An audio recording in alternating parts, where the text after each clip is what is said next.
Majapahit adalah nama sebuah kerajaan yang besar dan kuat. Kerajaan ini sangat disegani oleh lawan maupun lawan dalam memperjuangkan eksistensinya. Daerah taklukannya pun sangat luas. Selain Pulau Jawa, meliputi Sumatera, Kalimantan, Sulawesi, Kepulauan Maluku, dan Irian. Dengan kata lain, daerah kekuasaan Kerajaan Majapahit hampir seluruh dan seluas Nusantara atau negara Indonesia sekarang ini. Bahkan beberapa sumber mengatakan terdapat beberapa daerah taklukan atau daerah kekuasaan yang sekarang termasuk negara tetangga seperti Malaysia, Brunei, Singapura, Thailand, dan Filipina.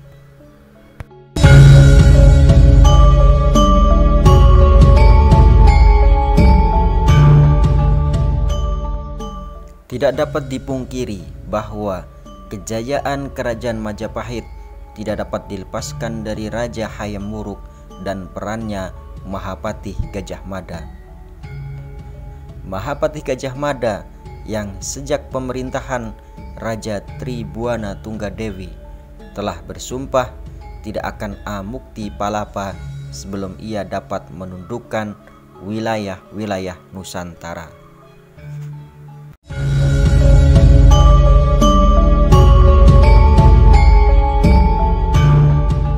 Sesudah Mahapatih Gajah Mada wafat dan terlebih lagi setelah Raja Hayam Wuruk wafat, kejayaan Kerajaan Majapahit mulai pudar, mulai menurun dan merosot.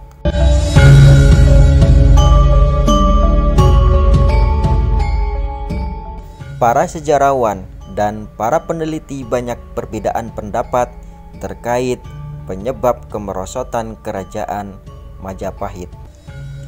Ada yang berpendapat mengenai penyebab kemerosotan kejayaan Majapahit disebabkan oleh 4 faktor.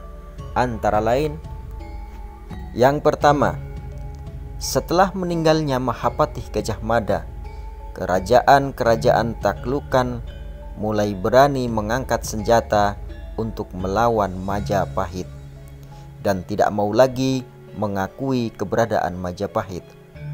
Hal ini disebabkan karena sudah tidak ada lagi tokoh berpengaruh dan tokoh disegani seperti Mahapatih Gajah Mada yang kuat tekad juangnya lewat Sumpah Amukti Palapa.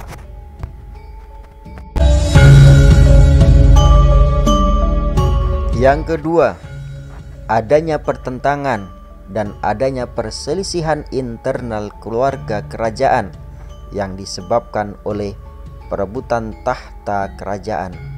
Sebagai contoh, Perang Parekrek, yaitu perang saudara tahun 1404 sampai 1406 Masehi.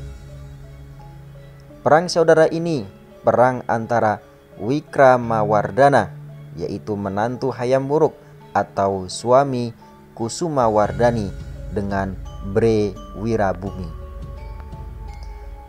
Kusumawardhani adalah putri Raja Hayam Wuruk dengan permaisurinya, sedangkan Bre Wirabumi adalah putra Hayam Wuruk dari istri selir.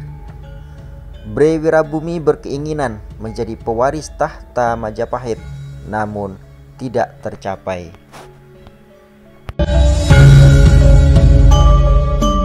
Yang ketiga, munculnya kekuatan baru dari sebelah timur, yaitu ekspansi Tiongkok dari dinasti Ming atas utusan Kaisar Qingsu pada tahun 1404 Masehi dengan mengirim utusan ke Jawa untuk menjalin hubungan diplomatik. Salah satu utusannya adalah Laksamana Cheng Ho yang memimpin armada ke Jawa. Yang keempat, pengaruh Islam yang mulai masuk ke dalam lingkungan Kerajaan Majapahit yang mayoritas beragama Hindu. Rapuhnya Kerajaan Majapahit akibat dari perang saudara menjadi lebih mudah agama Islam masuk di lingkungan keluarga kerajaan. Salah satu contoh, putra Prabu Brawijaya V dengan istri dari Cina yaitu Putri Campa yang bernama Raden Patah telah memeluk Islam yang di kemudian hari akan menjadi raja di kerajaan Demak Bintoro. Dengan demikian, secara tidak langsung mempercepat kemunduran dan kemerosotan kerajaan Majapahit. Perang saudara atau perselisihan perebutan tahta yang menjadi pemicu mempercepat kemerosotan kejayaan Majapahit. Karena dari perebutan tahta kekuasaan Majapahit inilah awal munculnya kerajaan baru yaitu Kerajaan Demak yang kelak akan menjadi pesaing Majapahit. Kerajaan Demak tidak serta-merta berdiri begitu saja.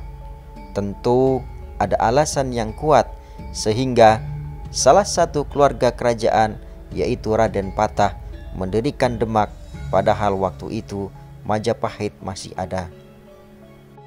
Ada yang berpendapat alasan Raden Patah mendirikan Demak karena kekecewaan terhadap Girindrawardana atau Brawijaya VI yang merupakan menantu Brawijaya V dan tidak lain adalah iparnya Raden Patah.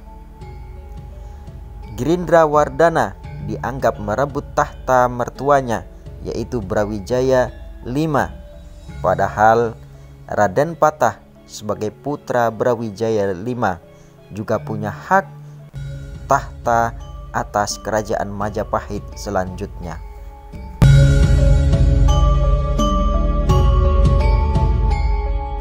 Situasi kekecewaan ini lantas membuat Raden Patah mendirikan kerajaan sendiri yaitu Kerajaan Demak Bintoro pada tahun 1475 Masehi, dibantu oleh tokoh-tokoh syiar Islam atau yang lebih dikenal dengan sebutan para wali songo di tanah Jawa. Disebutkan oleh Wiwin Juwita Ramelan dan Supratikno Raharjo dalam buku yang berjudul Kota Demak sebagai Bandar Dagang di Jalur Sutra, mengungkapkan bahwa Raden Patah sudah memeluk Islam karena Raden Patah pernah berguru kepada Sunan Ampel dan diambil menantu oleh Sunan Ampel dengan dinikahkan dengan putrinya yang bernama Putri Bong Swihu. Dalam prasasti-prasasti dari Girindrawardana tahun 1408 menyebutkan bahwa Raja Girindrawardana masih berjuluk Sri Maharajasri Wilwatikta. Hal ini memberi bukti bahwa di tahun 1486 Kerajaan Majapahit masih berdiri dan masih ada.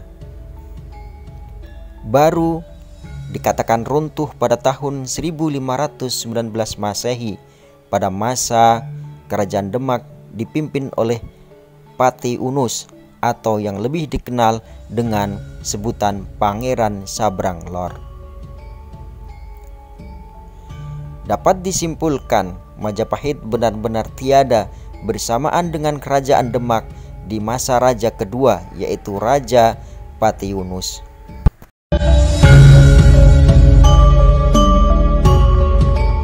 Dari sejarah keruntuhan Majapahit ini kita bisa mengambil hikmah pelajaran bahwa ketika ada kejayaan harus siap ada kemunduran. Dan pertikaian dalam keluarga bisa menyebabkan hancurnya terah keluarga. Semoga video ini bermanfaat. Salam Rahayu.